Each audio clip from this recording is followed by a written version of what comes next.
Bela's the best.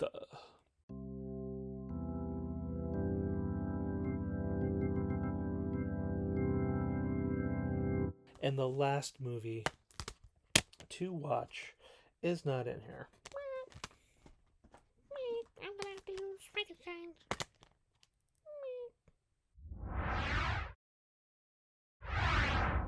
Well, hello there, everybody. Happy. It's the end of October, Shocktober, Halloween season. Halloween is upon us. And, maybe even by the time you're watching this, it's after October, Halloween season. But thank you for watching.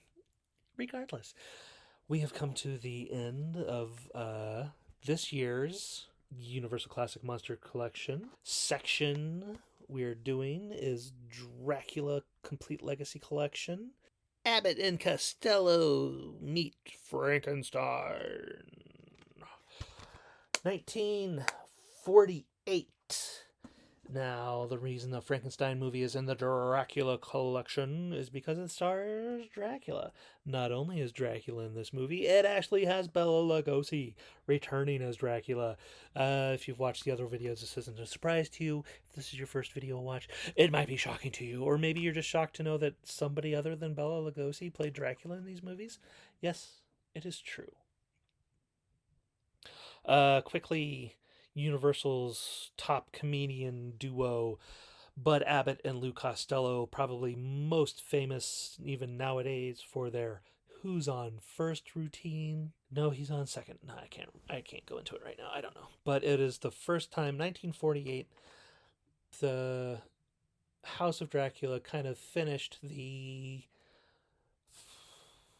Monster Legacy movies. So 3 years later, after that, obviously, because I used the word later, Universal decides to pair up Abbott and Costello with the Universal Monster movies. They've done, this would be like the third or fourth monster mashup universe tie-in movie. Don't let them let you believe that Marvel did it first, or Conjuring Universe, whatever that is. It was the Universal Classic Monster movies. They just started throwing them all in there with the House movies. Not the House movies of the 80s, but the House of Dracula, House of Frankenstein. I probably have made that joke before. So, one of the reasons they did this was that when Abbott and Costello did a couple of like mystery or spooky movies, like Hold That Ghost or Who Done It, and those were very popular. And the Costello's stuttering routine was very well known. People loved it. So they wanted to do more, and it was like they're under contract with Universal. The Universal Monsters are under contract with Universal. Let's bring them together in happy, funny scariness. And it's kind of weird. There's been some of the Universal movies that have branched off into more of the comedy elements intentionally, like this movie. There's been some that's done it unintentionally. One of the great things about this movie was the fact that they did get the actors who were playing the monsters back. So you had Bela Lugosi as Dracula, you had Lon Chaney Jr. as the Wolfman, you had Glenn Strange as Frankenstein's monster, and he had played it at least 2 times before then. I believe he was the House Frankenstein. Watch last episode to tell if that's true or not. There is another monster appears, but I'm not going to spoil that at this moment because it's kind of a surprise.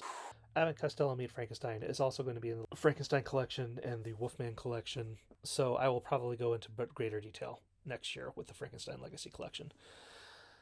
So to stay, it is one of my favorite Universal monster movies. The fact that they've got all the other actors in it, the fact that you see Bela Lugosi as Dracula again, and he hasn't missed a tick from 31 to 48, so 17 years later.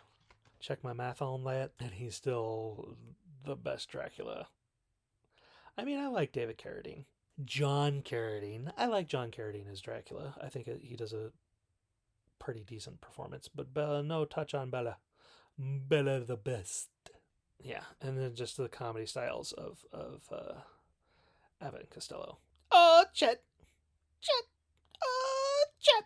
Last Christmas, we got the Abbott Costello Universal Collection, and we started watching those. We've gone through like the first 8 movies, and it's nice to see Abbott kind of get rung up a little bit. I mean, those movies, there's a lot of Abbott slapping Costello around, making fun of Costello and stuff. There's still that in this movie, but Costello gets his jabs in too, more so than he did back in the 30s and early 40s. Maybe it was just early 40s. I can't remember. That's probably something not to talk about now. That's a KBVC video for another time. It's just one of my, the plot is very interesting. It's very interesting. I don't know.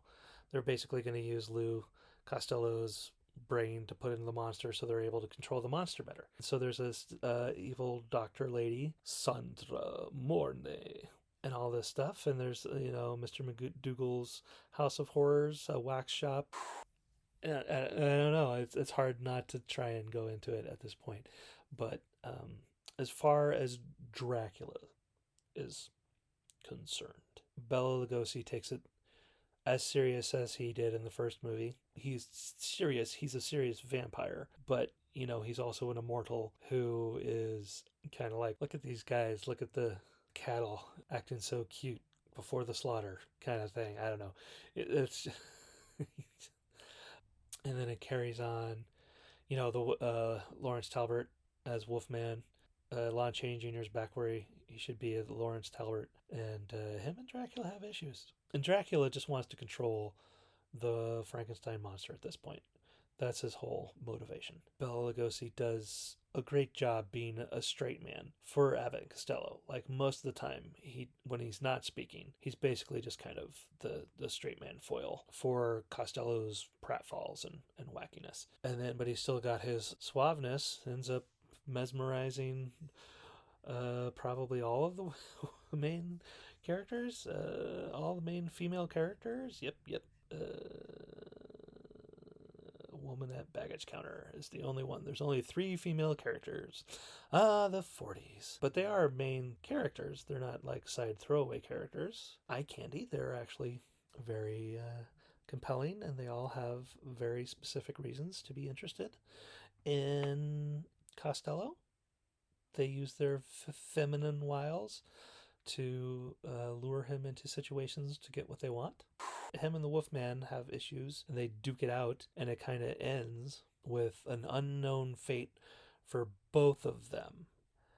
And since this is kind of the last one, I haven't watched Abbott Costello Meet the Mummy or Abbott Costello Meet the Invisible Man or Boris Karloff, the Killer, which I doubt has any ties into the monster movies other than Boris Karloff. So as far as I know, this seals the fate for both Dracula and the Wolfman, never to be heard from again.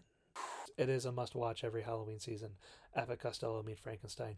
If you like scary movies, if you like funny movies, if you like funny scary movies, scary funny movies, and you don't mind a black and white video, which, why are you watching this if you don't? I guess if you don't want to watch them, but you're still interested in them, because I'm in color. Well, mostly. And you can hear all about the movies, because I just blather on about the plots and give you all the points and spoilers. I can't help but recommend Abbott and Costello Meet Frankenstein. It is the must-see Halloween movie. If I only watch one Universal classic monster movie, it's going to be Abbott Costello Meet Frankenstein. That is 2021's Halloween season look at the Universal Classic Monster Complete Collection. Finishes the Dracula Legacy Collection. Some pretty good movies, some of which we will go over again next year. We'll see if my opinion changes in a year's time. Maybe by the time I get around to the Wolfman Legacy Collection, I'll be tired of the house movies. We'll find out. Won't we? Well, I will. Hopefully you'll be with me at that time. All right. Hope you had a fun, safe Halloween, and we'll take care, and we'll see you next time when it's Spooky Halloween time. Ooh. Is Wavy Fingers spooky? I don't care, it's all I can do right now. Ooh.